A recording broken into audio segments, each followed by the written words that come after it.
내가 뇌 환란과 궁핍을 아노니 실상은 뇌가 부요한 자니라. 자칭 유대인이라 하는 자들의 회방도 아노니 실상은 유대인이 아니요 사단의 회라. 서머나 교회의 환란과 핍박의 이유를 봅니다. 외적으로 서머나 교회는 초라한 교회입니다. 계시록 2장 9절의 표현대로 하자면 환란과 궁핍이 있었던 교회입니다. 여기 환란이란 말은 짓누르는 압박을 뜻합니다. 그리고 여기 궁핍이란 단어는 단순히 생계를 꾸려가는데 어려움을 뜻하는 것이 아니고 너무 가난하여 전혀 아무것도 가지지 못한 상태를 말합니다.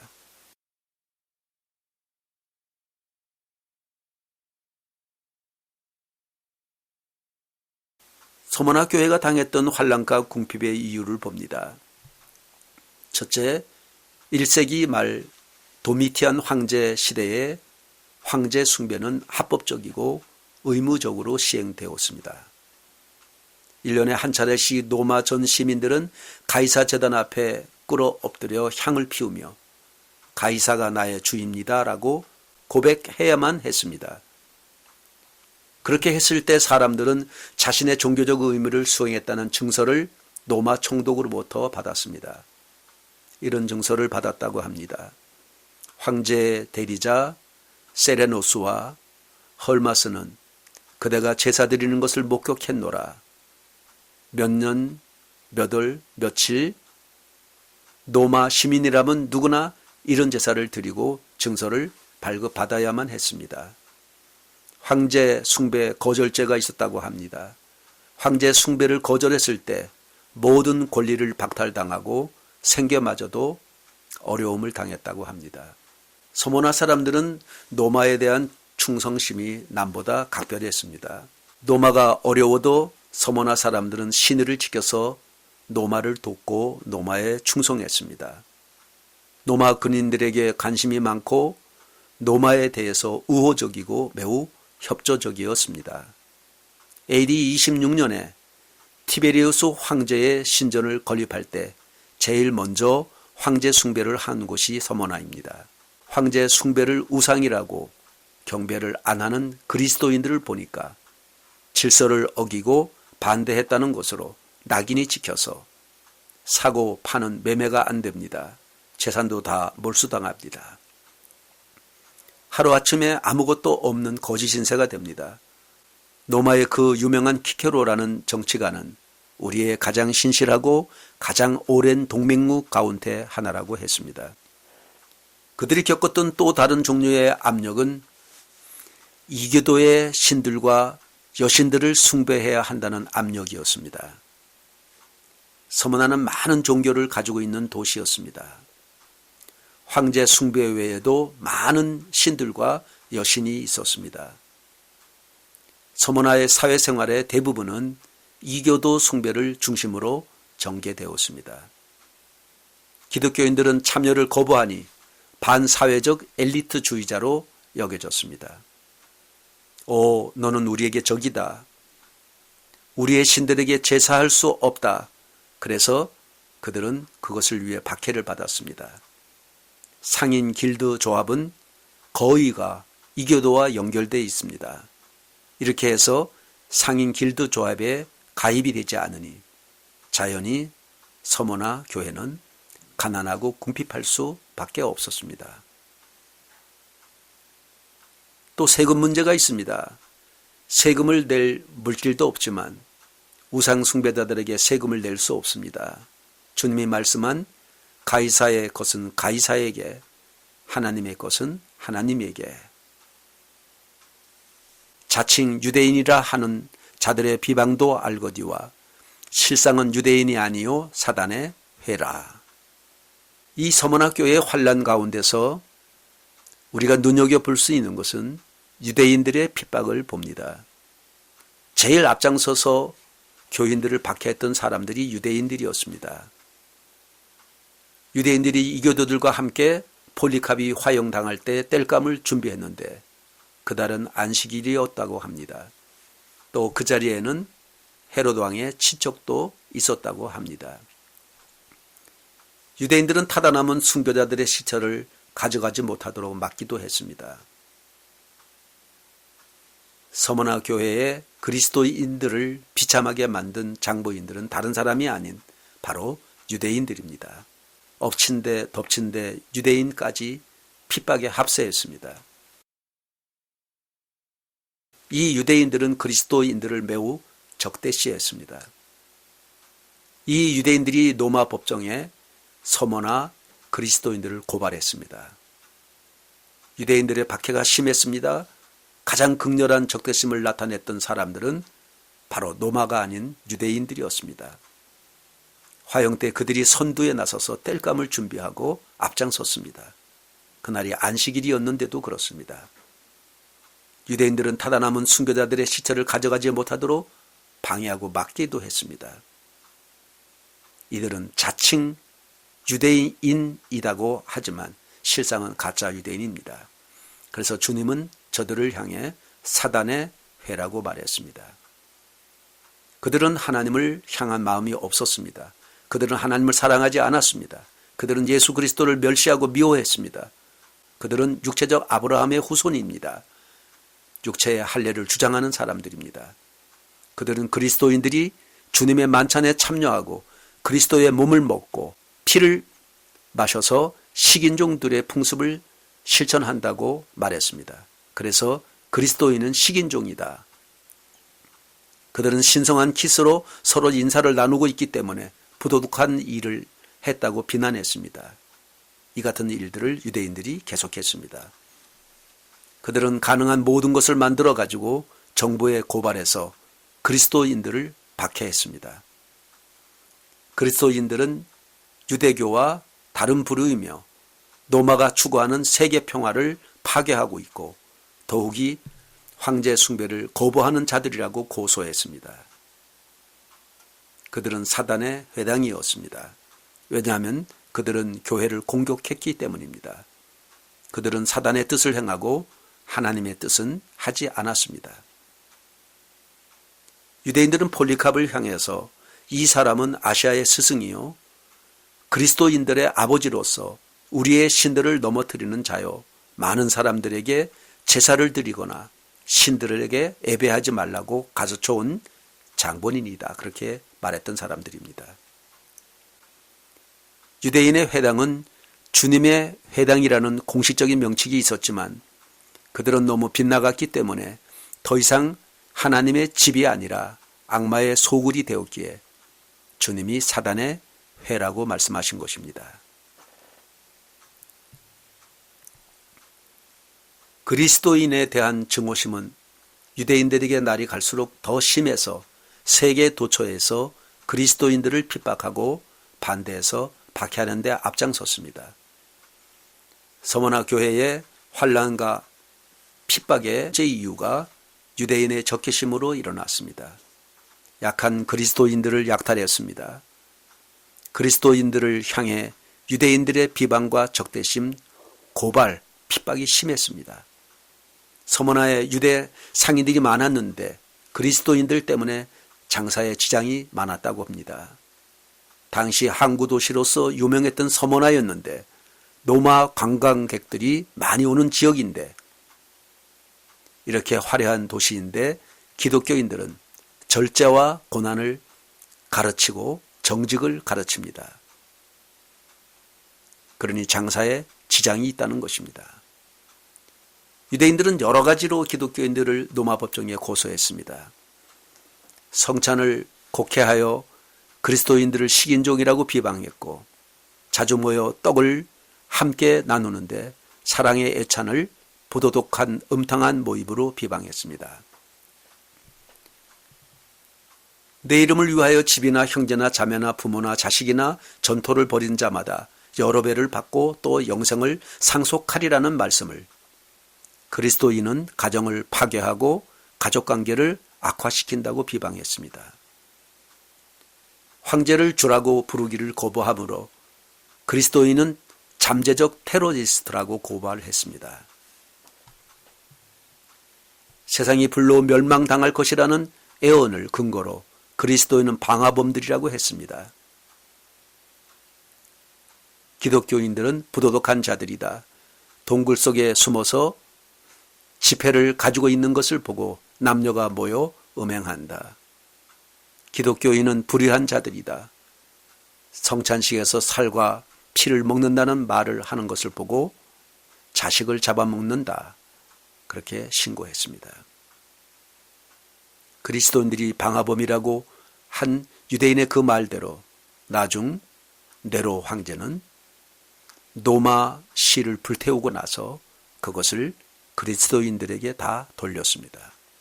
그리고 그리스도인들을 잡아서 사자굴에 넣고 화형을 시키고 많은 사람들을 죽였습니다. 서머나의 기독교인들은 유대인들과 다른 분류이며 저들은 평화를 파괴하는 자들이요 황제 숭배를 거절하는 자들이다.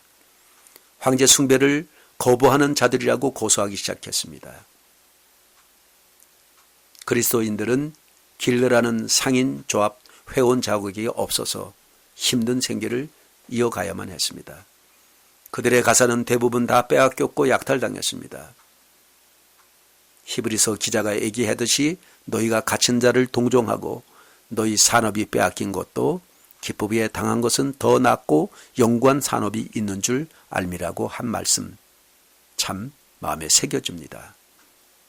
세상에서 가장 핍박받고 미움을 받고 어려움을 당한 사람들이 유대인인데 오히려 그 유대인들에게 핍박을 받은 사람들이 기독교인들이었습니다. 시나고그라는 말이 있습니다. 오죽하면 근거 없는 유대인들을 향해서 예수께서 사단의 회라고 하셨을까요? 그들이 하는 일이라곤 회당에 모여서 그리스도인들을 참소하고 음모를 꾸미는 일들을 했습니다.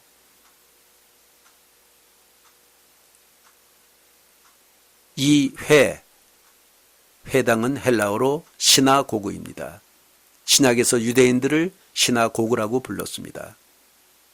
당시 교부 테르툴리아스는 유대인들을 시나고그, 즉 박해의 셈이라고 했습니다.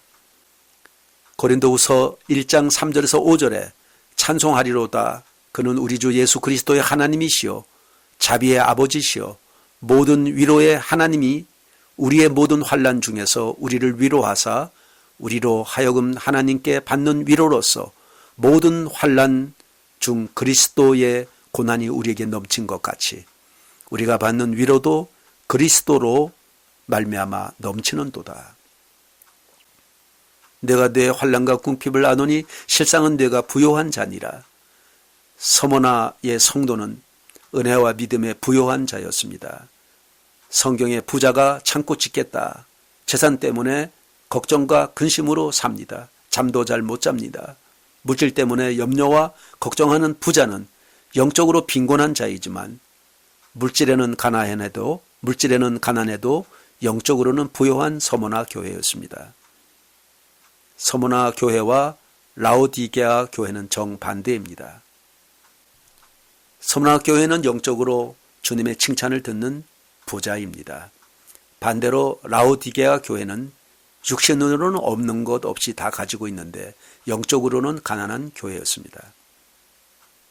교회사의 아버지인 유세비우스는 초기 교회에 어떤 이는 우상에게 바친 제물을 먹지 않는다고 해서 굶겨 죽었고 어떤 이는 감옥에서 고문을 견디지 못해서 죽었고 어떤 이는 검에 의해 살해당했고 어떤 이는 십자가에 달려 죽었고 어떤 이는 원형 경기장에서 짐승에 의해 산채로 잡혀 먹혀 죽었고 불에 달구어진 철침대에 사람을 눕혀 살이 타서 죽은 사람도 있었고 화형당해 죽기도 했다고 기록에 남겼습니다. 유세비우스는 서머나 교회를 향해서 기도하는 집은 땅에서 없어졌고 성경은 시장 마당에 불탈났으며 설교자들은 붙잡혀 고문을 받고 원형극장에서 사자들에게 갈기갈기 찢어졌다. 순교자를 죽이는 피 묻은 칼은 무디어지고 부서지기까지 했다. 사형 집행자들은 피곤해져서 교대를 해야 했고 그러나 그리스도인들은 마지막 숨을 거둘 때까지 능력의 하나님께 찬양과 감사로 영광을 돌렸다고 했습니다. 내가 장차 받을 고난을 두려워 말라. 요한복음 16장 33절에 세상에서는 너희가 환난을 당하나 담대하라. 내가 세상을 이겼노라고 했습니다. 사도 바울도 사도행전 14장 22절에 우리가 하나님의 나라에 들어가려면 많은 환난을 겪어야 할 것이라고 했습니다. 예수님 탄생처럼 교회도 탄생과 함께 핍박을 받습니다. 디모데후서 3장 8절에 무릇 그리스도 안에서 경건하게 살고자 하면 고난을 받으리라.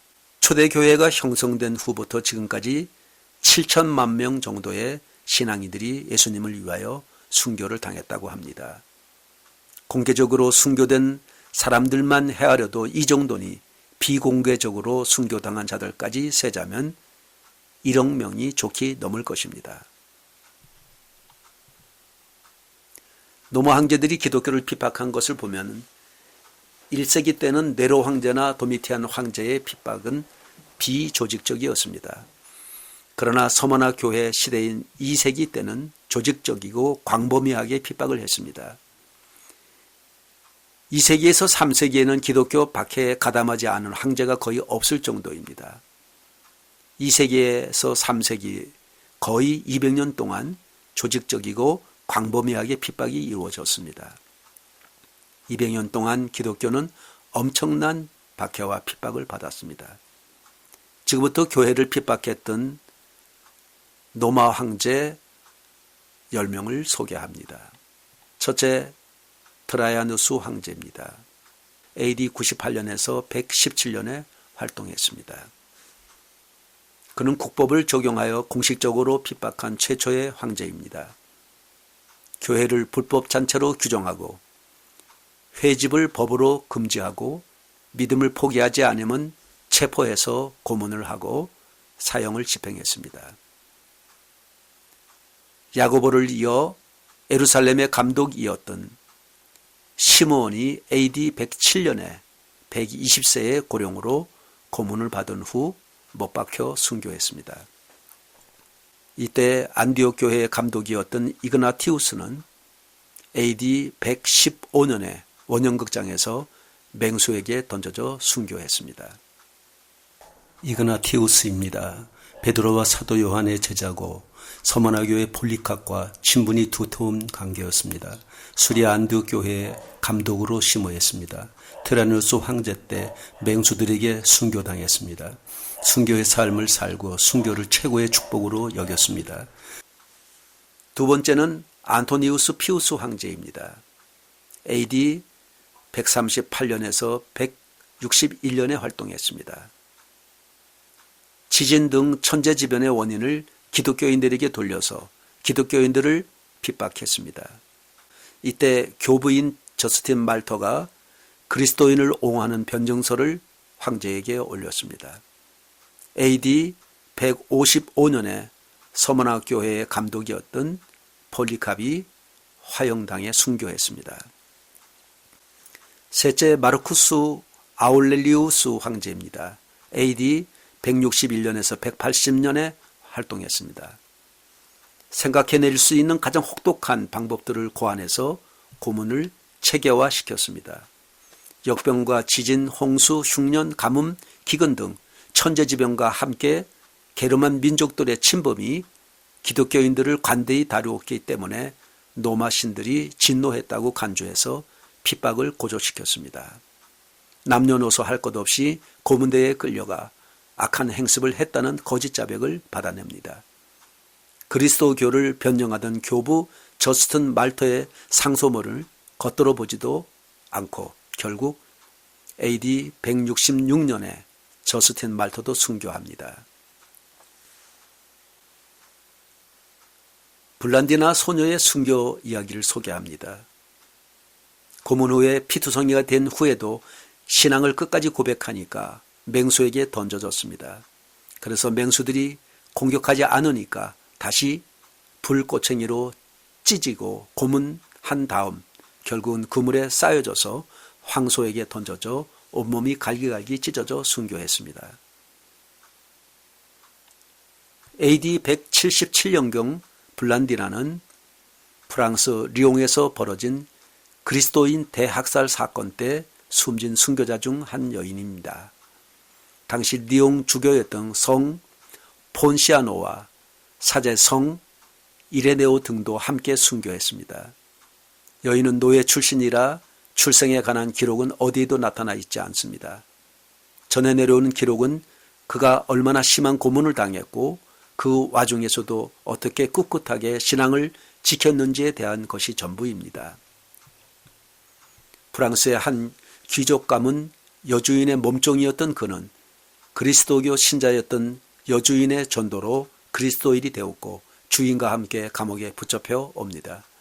리옹 지역을 담당하고 있던 집정관은 이교도인으로 그리스도인들을 모두 감옥으로 잡아들였습니다. 그리고 갖은 고문으로 배교할 것을 강요했습니다. 이때 그리스도인들에게 가해진 박해는 상상을 초월합니다. 박해자들은 그리스도인들을 한숨도 재우지 않고 24시간 내내 고문했습니다. 채찍질은 물론 불로 달군 쇠로 몸을 찌르고 피부를 벗겨내기도 했습니다. 고문을 참지 못하고 몇몇은 배교하기도 했지만 감옥에 함께 갇혀있던 그리스도 교인들은 서로를 격려하며 박해를 참아냈습니다. 이 여인 역시 마찬가지였습니다. 이 여인은 노예라는 이유로 감옥에 갇힌 이들 중에서 가장 가혹하게 박해했습니다. 하지만 여인은 배교를 강요하는 이들 앞에서 나는 그리스도인이고 우리는 잘못이 없다며 당당히 외쳤습니다. 여인은 맹수들을 풀어놓은 원형 경기장에 버려졌지만 맹수들이 공격하지 않았고 여인을 피해 다녀 박해자들을 당혹하게 만들었습니다. 결국 여인은 단검에 찔리고 불에 타 순교합니다. 혹독한 고문에도 여인은 하나님을 찬미하고 기도를 드렸다고 합니다. 블란디나는 15세 소년 폰티쿠와 함께 경기장으로 끌려 나왔습니다. 기독교인들은 자신의 신앙을 포기하라고 위협하면서 순교를 당했습니다. 폰티쿠스는 그날 제일 먼저 죽었습니다. 블란디나는 제일 나중을 위해 남겨두었습니다. 그녀는 끝까지 남아있으면서 죽음을 기다리면서 두려워하는 사람들에게 찾아가 주님의 이름으로 격려했습니다.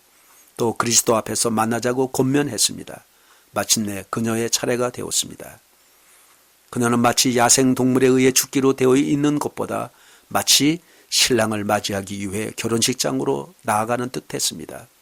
채찍에 맞아 온몸이 피로 물들었고 몸을 지탱하지도 못할 정도였습니다. 그런 후 그녀를 불에 달구어진 의자에 앉혔습니다. 기력이 없는 그녀는 자신의 몸이 타는 것도 알지 못하고 저항할 수 없었습니다. 고통과 공포가 오고 갔던 그녀는 이제 기진맥진하여 죽기 직전의 모습이 되었습니다. 최종적으로 그녀는 온몸에 그물에 감겨진 채 황소가 갇혀있는 우리에 던져졌습니다. 황소는 자신의 뿔로 그녀의 온몸을 쳐받아서 갈기갈기 찢어놓았습니다. 채찍에 맞아 피에 물들고 불에 탄 그녀의 온몸은 사람의 형체라고는 찾아볼 수 없을 정도였습니다. 하지만 고통의 시간은 끝나고 순교를 당한 뒤 그녀는 신랑이신 그리스도를 만났습니다. 그녀의 시신은 6일 동안 시민에게 진열되었습니다. 그런 후 그 시신은 불에 태워졌고 재로 만들어져서 론강에 뿌려졌습니다.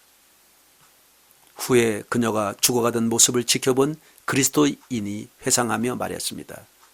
자매의 모습 속에서 십자가에 달리신 그리스도를 보았다고.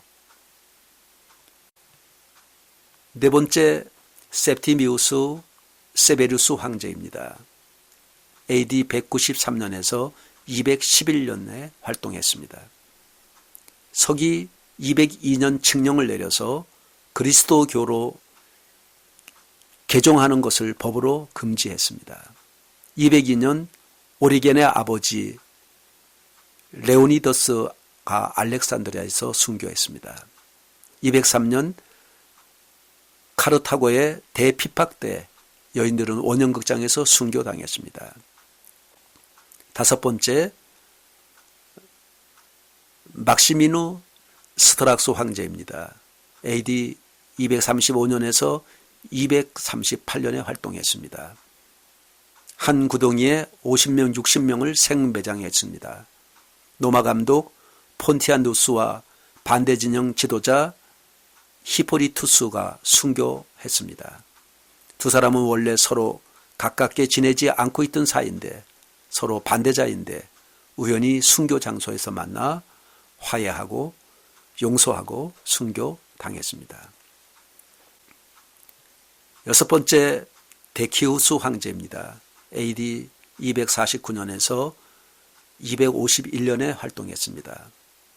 서기 250년 노마 공국 천년을 축제 기념으로 한 제국의 한 종교라는 정책을 표방하고 그리스도인들은 물론 그리스도 자체를 멸절시키기 위해 지금까지 보다 가장 혹독한 핍박을 합니다. 노마의 신들에게 제사하는 사람들에게 증명서를 발급합니다. 이때 그리스도인들이 불법적으로 증명서를 구매하기도 합니다. 이것이 정당화되는 것은 아니지만 그 시대 사람들이 필사적으로 살려고 하는 모습을 봅니다.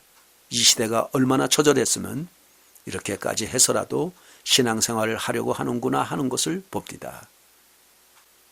일곱 번째 발레리아노스 황제를 봅니다. AD 253년에서 260년에 활동했습니다. 258년 노마 감독 시스투가 카타콤에서 성만찬 의식을 집전하다가 체포되어 순교했습니다. 257년 투르스의 감독 사투르니우스와 258년 카타르의 감독 키프리안도 이때 순교했습니다. 디오클레디아누스 황제 때가 최고의 핍박이 심할 때입니다. 뇌가 장차받을 고난을 두려워 말라 볼지어다 마귀가 장차 너희 가운데서 몇 사람을 오게 던져 시험을 받게 하리니 너희가 10일 동안 환난을 받으리라 그랬습니다. 여기에 계산은 천상의 계산이어서 10일을 10년으로 봅니다. 1일을 1년이라는 에온의 해석에 따라서 해석해야 됩니다. 역사학자 유세비우스는 이 시기에 디오클레시안이 시작하여 10년 동안 계속된 박해가 절정에 이르렀다. 10년 동안 박해가 계속되는 동안에 박해자들 사이에는 음모와 내란이 그치지 않았다. 하나님의 선하심으로 10년이 되는 해내는 완전히 종식이 되었다. 여덟 번째 디오클레디아누스 황제입니다. AD 284년에서 305년에 활동했습니다. 디오클레시아누스 황제 당시 노마 상황을 이해해야 됩니다. 디오클레시아누스 황제는 노마를 더욱 강성한 나라로 만들기 위해 노마를 동노마, 서노마로 나누었습니다. 정황제, 부황제 이렇게 4개로 나누었습니다. 그리고 자기는 동노마의 정황제가 됩니다. 그리고 사위 갈렐리우스를 부황제로 삼았습니다. 그리고 소노마에는 정황제로 막시미안으로 삼았습니다. 그리고 콘스탄티누스 아버지 콘스탄티우스를 부황제로 삼았습니다. 서기 303년에서 313년 교회 사상 최대의 핍박이 시작되었습니다. 이 기간에 약 5,000명이 순교를 당하게 됩니다. 이 박해의 참혹함을 교회 역사가인 데오도레토는 말합니다. 박해가 끝나고 몇 년 후에 니케아 공회가 소집되었는데 각국의 감독들이 모였는데 어떤 사람들은 눈이 뽑혀서 온 사람, 어떤 사람들은 팔이나 다리가 없는 사람, 여러 가지로 끔찍한 불구가 된 몸으로 왔다고 기록이 되었습니다. 아홉 번째, 동방의 부황제로 있는 갈렐리우스 황제입니다. 이는 군대에 있는 그리스도인들을 색출하고자 모든 군인은 노마의 신들에게 제사하라고 명령합니다. 297년과 298년의 핍박은 군대 안의 신자에게 집중됩니다.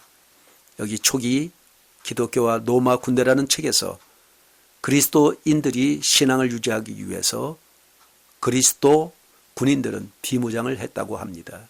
더 이상 나는 살인을 할 수 없고 황제를 숭배할 수 없다고 했답니다. 이 초기 그리스도인 군인들이 군대에서 많은 핍박을 받게 됩니다. 이때 바로 아르메니아 사바스텐에서 40명의 그리스도인 군사를 처형하게 되는 신앙의 겨울밤이 있게 됩니다. 야외에서 40명의 군사들은 한겨울에 꽁꽁 얼은 강물에 한꺼번에 집어넣었습니다. 야전 로마군 대장이 너희가 신앙을 포기하면 살려주겠다고 했습니다. 이때 강물 속에 들어간 40명의 군사들은 우리는 주님을 위해 죽고 주님을 산다 이렇게 노래하면서 하룻밤을 보내게 됩니다. 그런데 그때 병사 한 명이 그 추위를 견디지 못하고 물 밖으로 나와서 준비해 놓은 막사에 따뜻한 욕탕에 들어갔습니다. 그러나 너무 추운 가운데 있다가 따뜻한 욕조에 들어가니까 심장마비로 죽어버리고 말았습니다. 이때 희미해졌던 노래는 다시 힘을 얻습니다. 39명의 병사, 우리는 주님을 위해 죽고 주님을 위해 사네. 그 장면을 보고 있던 로마 대장이 마음에 깊은 감명을 받고 이 한 명이 나온 그 자리에 들어가서 그들과 어깨동무를 하고 생을 마감하게 됩니다. 그때 군인들이 다시 노래를 부릅니다. 우리는 죽네. 40명의 군사, 주님을 위해 죽고 주님을 위해 사네. 이때 303년에 니코메디아 왕궁의 화재가 납니다. 지금 터키의 이즈미트 지역입니다. 디오클레시아누스의 사두 정치 체제 때 동로마 제국의 수도에 그리스도인이 많았습니다. 지금의 터키의 이즈미트 지역입니다. 디오클레시아누스 황제의 사두 정치 때 동로마 제국의 수도에 그리스도인이 많았습니다. 황궁 화재의 모든 혐의는 모두 그리스도인들에게 돌려집니다. 그 같은 해에 1차, 2차, 3차, 4차 칙령이 반포됩니다. 역사학자 유세비우스는 그때의 로마의 포고령을 소개합니다. 1차 칙령은 모든 교회당을 완전히 부수어 없애고 성경을 불태워 버릴 것, 관직에 있는 자가 그리스도인이면 직위를 해제하고 하급인들은 자유를 박탈해라. 2차 칙령은 감독, 장로, 집사 등 모든 지도자들을 투옥하고 어떠한 경제적 수단을 써서라도 로마의 신들에게 제사를 드리도록 해라. 3차 칙령, 제사한 날에는 감옥의 문을 열고 신도들에게 제사하는 날에는 감옥의 문을 열고 신들에게 제사하는 자들은 석방하고 거절하는 자들은 잔인한 고문 후에 처형해라. 4차 칙령, 로마 제국의 모든 시민은 로마의 신들에게만 절하고 제사할 것. 이 시기는 서머나 교회의 교인들이 10년간 겪었던 가장 혹심하고 잔인했던 핍박입니다. 이렇게 줄기차고 끔찍하게 핍박을 했는데 왜 갑자기 313년에 그리스도인들에 대한 박해가 멈추었을까요? 디오클레티아누스 황제와 막시미니아누스 황제의 박해 때 비티니아의 니코메디아에는 특히 박해가 심하였는데 그 이유는 황제의 칙서를 벽에 붙이면 신자들이 즉시 찢어버렸기 때문이었다고 합니다. 이때부터 경비가 삼엄해서 신자들은 이방인에게 희생 제물을 바치지 않고는 곡식과 식량조차 구할 수 없는 처지에 놓였다고 합니다. 이때 니코메디아의 주교인 성 안티무스는 용감하게 체포되어 순교했습니다. 교회사가 유세비우스에 의하면 이 당시의 신자들에게는 황궁 화재의 범인이라는 죄목이 추가되었다고 합니다. 디오클레티아누스 황제는 대대적인 교회 탄압을 시작하였고 그 다음 후계자인 갈렐리우스 황제도 그 뒤를 따라 대대적인 탄압을 가했습니다. 이러한 박해는 311년까지 계속되었습니다. 기독교와 같이 다루기 어렵고 강력한 조직체가 제국 내에 있다는 것에 대해 못마땅하게 여겨 기독교를 박해합니다. 그도 조직적인 박해를 했는데 예배당을 파괴하고 성경을 압수하고 성직자를 투옥하고 악형에 처하고 우상에게 제사를 드리게 하는 등 핍박을 했는데 304년에는 모든 기독교인들에게서 제사를 드릴 것을 명령한 제4칙령을 내렸습니다. 무서운 박해로 티키우스 때처럼 순교자도 많이 나왔고 배교자들도 많이 나왔으나 기독교인들을 이해한 민중들이 이전처럼 적대하지 않았다고 합니다. 하지만 303년 이 탄압 기간에 그리스도인들에게 가해진 고문은 너무나 잔인하고 끔찍해서 이것을 서실할 수가 없을 정도입니다. 교회 건물들은 흔적도 없이 헐렸고 성경은 불에 타서 없어졌습니다. 이 기간의 탄압은 너무 지독해서 순교당한 신자들의 수와 그 잔인함이 지금까지 있었던 모든 핍박보다 훨씬 더 많았습니다. 이 당시 탄압은 기독교를 뿌리채 뽑아 지면에서 완전히 제거하려는 분명한 의도를 가지고 조직적으로 진행되었습니다. 이 기간에 순교한 자들 중에 눈에 띄는 인물은 북아프리카 카르타고의 키프리누아스였습니다. 알렉산드리아의 오리겐 역시 이 기간에 고문을 받다가 순교했습니다. 노마 도시에 거하던 수많은 그리스도인들은 카타콤에 숨어 있었습니다. 카타콤은 지하로 뚫려 있는 통로입니다. 노마 도시가 서 있던 땅은 대체적으로 부드러운 돌로 되어 있습니다. 도시 경내 내에 죽은 시체를 묻는 것은 허용되지 않았습니다. 따라서 사람들은 죽은 사람을 묻을 때 도시 경계 밖으로 나가 길고 좁은 통로들을 뚫고서 그곳에 묻었습니다. 그러한 통로들이 수도 없이 많았기 때문에 그 통로들을 서로 연결하면 대략 800km가 되었다고 합니다. 통로들은 사방으로 서로 얽히고 설켰기 때문에 커다란 미로를 형성하고 있었습니다. 카타콤 중에 대부분 것들이 지면으로부터 약 10m 깊이에 있었습니다. 이러한 통로들의 양측 내면에 위아래로 구덩이들이 파여 있는데 그곳에 죽은 자들이 묻혀 안식하고 있었습니다. 바로 이러한 카타콤 내에 그리스도인들이 핍박을 피해 숨어 있었습니다. 그들은 그곳에 순교의 죽음을 당한 동료 그리스도인들의 시체를 묻었습니다. 디오클레티아누스 황제와 사위 갈레리우스는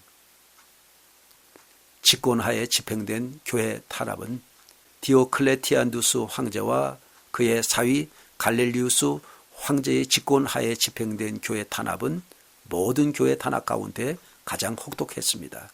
그러나 그 탄압은 마지막 탄압이 되었습니다. 노마는 결국 힘이 다하여 더 이상 탄압할 수가 없었습니다. 드디어 콘스탄티누스 황제가 즉위합니다. 정말 기적과도 같고 꿈만 같았던 일이 이 콘스탄티누스 황제에 의해 끝이 나게 됩니다. 마치 이스라엘이 바벨론 포로 70년 생활을 하고 있는데 고레스 왕은 갑자기 고토 귀환하라고 명령하는 것과 같습니다.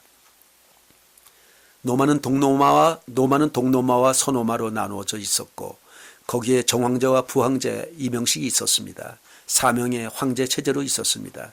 이것이 처음에는 외세의 침입을 막기 위한 좋은 방법이었습니다. 결국 시간이 지나면서 황제 자리 하나를 놓고 전쟁을 하게 됩니다. 서노마에서 콘스탄티누스와 막센티우스가 전쟁을 하게 되고 동노마에서는 막시미누스와 니키니우스가 전쟁을 하게 됩니다. 동노마는 니키니우스가 황제의 자리에 앉게 됩니다.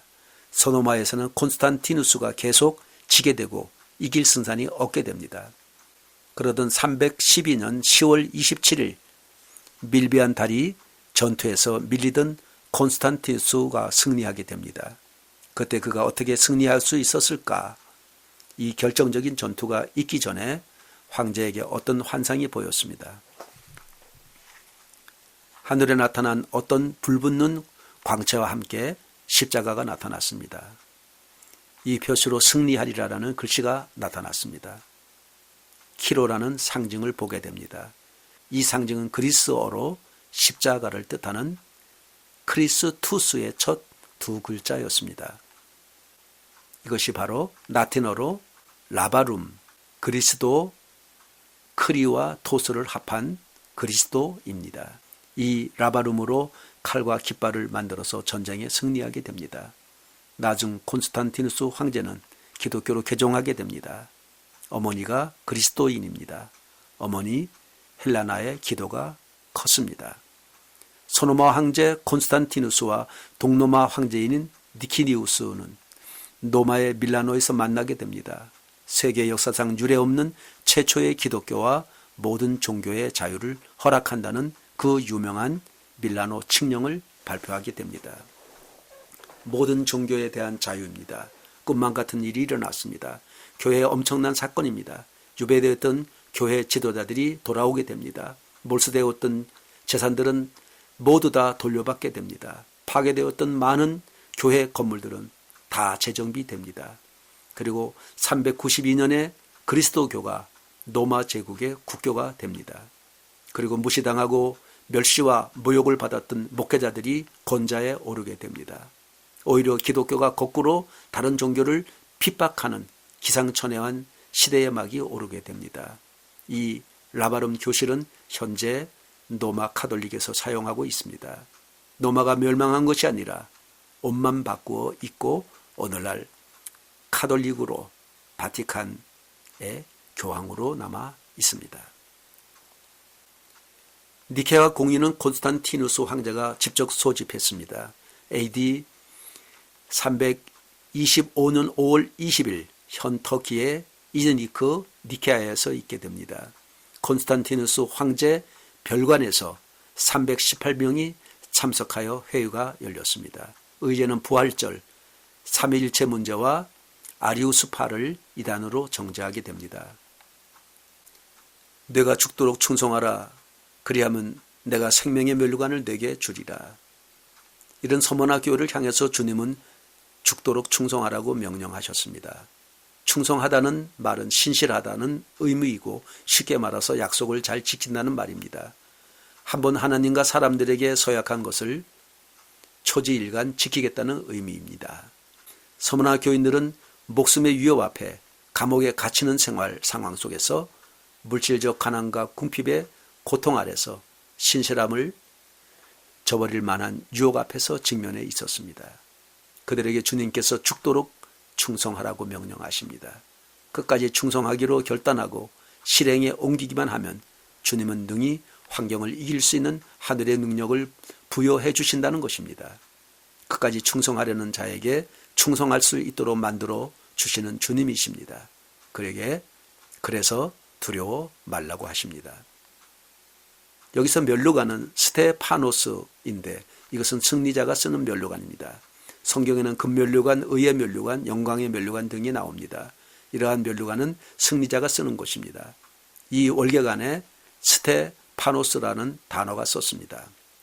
이것은 이웃들에게 섬김을 잘 수행한 자에게 주시는 상입니다. 그런데 이 면류관이란 말도 서머나인들에게는 익숙한 말이었습니다. 원형 경기장에서 추사들에게 생명을 건 투기를 시키고 승자에게 월계수로 된 면류관을 머리에 씌워 주었습니다. 노마는 노마에 충성한 자들이 은퇴할 때에 상급으로 머리에 쓸 면류관을 내어 주었습니다. 이것을 받기 위해 사람들은 죽도록 충성하였습니다.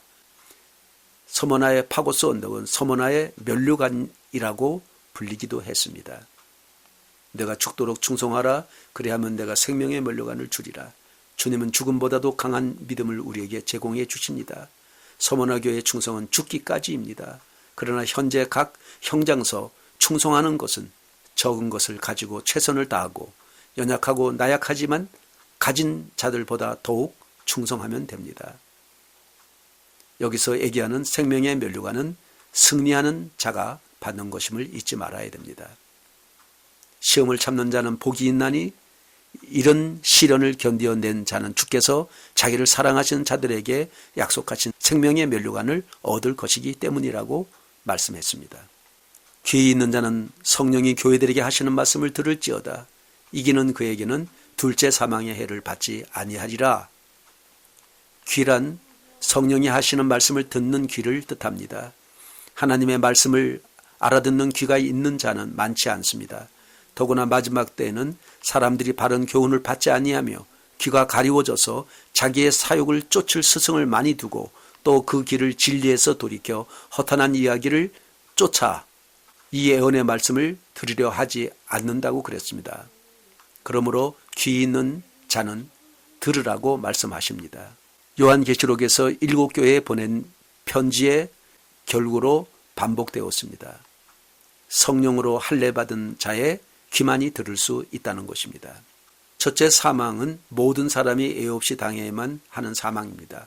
이 구절의 의미는 그리스도에게 충성한 자들은 이 땅 위에서 죽음을 맛볼지 몰라도 이후에는 영생을 맛보게 되는 것입니다. 둘째 사망은 예수께서 재림하시고 1000년이 지나서 사단과 그의 악한 천사들 그리고 악인들을 심판할 때 있을 영원한 사망입니다. 이 약속은 이기는 자들과 죽도록 충성하는 자들에게 약속하신 것입니다. 신앙을 지킨 자들에게 허락한 약속입니다. 이 첫째 부활에 참여하는 자들은 복이 있고 거룩하다 그랬습니다. 둘째 사망이 그들을 다스리는 권세가 없고 도리어 그들이 하나님과 그리스도의 제사장이 되어 1000년 동안 그리스도로 더불어 왕노릇하리라 그랬습니다. 첫째 사망이 육신의 죽음이라면 둘째 사망은 최후의 심판을 통해 영원한 죽음의 세계로 들어가는 것을 의미합니다. 둘째 사망은 그리스도의 밖의 사람들에게 해당됩니다. 영원한 불못에 들어간다는 말입니다. 모든 눈물을 그 눈에서 씻기심에 다시 사망이 없다고 하십니다. 첫째 부활에 참여하는 자는 사망이 그들을 다스릴 권세가 없습니다. 생명의 면류관을 주리라는 말씀과 동일한 의미를 가집니다. 이김과 죽기까지 신실함을 지키는 것이 우리의 의무라면 십자가의 죽으심을 통해서 영광스러운 승리를 이루어내신 주님의 사역은 매우 역설적이십니다.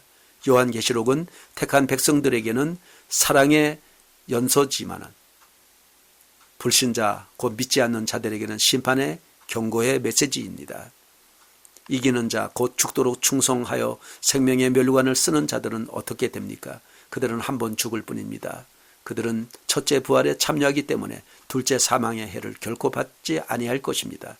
그들은 그리스도로 더불어 세세토록 왕노릇하게 될 것입니다. 사도 바울은 디모데 후서 3장 12절에 무릇 그리스도 예수 안에서 경건하게 살고자 하는 자는 핍박을 받으리라 그랬습니다. 근데 요즘 박해의 불이 꺼지고 있는데 그 이유가 어디 있습니까? 그 이유는 교회 성도들이 세상과 타협했기 때문입니다. 성도가 박해를 받을 필요가 없기 때문입니다. 오늘 기독교가 세상에서 인기가 있는 것은 교회와 성도가 세상과 타협하고 있기 때문입니다. 하나님의 말씀을 너무 무시하고 있기 때문입니다. 경건이 사라졌기 때문입니다. 초대교회의 신앙이 다시 되살아나고 핍박이 있으면 지금 바로 우리의 신앙을 철저하게 점검해야 할 때입니다. 기독교는 세상에서 인기가 없어야 됩니다.